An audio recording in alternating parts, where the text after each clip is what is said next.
Hello everyone, আজকে আমি যাচ্ছি আমার কাকিমাদের বাড়িতে আইব্রো ভাত খেতে। আমার না, আমার দিদির। যাই হোক, তো বাইরে প্রচুর জোর বৃষ্টি হচ্ছে। এই দেখো জলও নেমে গেছে এত, যেটা খুবই ভালো কথা। তারপরে আমি এখন বেরিয়ে পড়েছি এই বৃষ্টিতেই যেতে কাকিমাদের বাড়ি নিমন্ত্রণ খেতে। বেরোতে না বেরোতেই আমি পৌঁছেও গেলাম।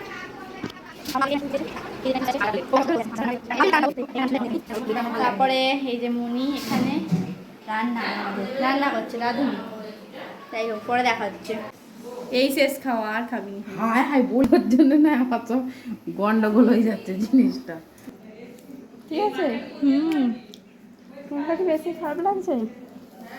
দিদি তো টোটালি রেডি, আর মনে দিদির এই খাবার থালাগুলো আরে সাজিয়ে দিচ্ছে। তো আজকের মেনু ছিল ফ্রাইড রাইস, পানির পাচিন্দা, কুমড়ো ভাজা, উচ্ছে ভাজা, বেগুন ভাজা, আলু চিপস দিয়ে একটা ভাজা, এটা কিছু একটা মাছের তরকারি ছিল, মনে নেই আমার, কাতলা কালিয়া, চিকেন, তারপরে ছিল পায়েস, চাটনি, আর শেষ পাতে মিষ্টি।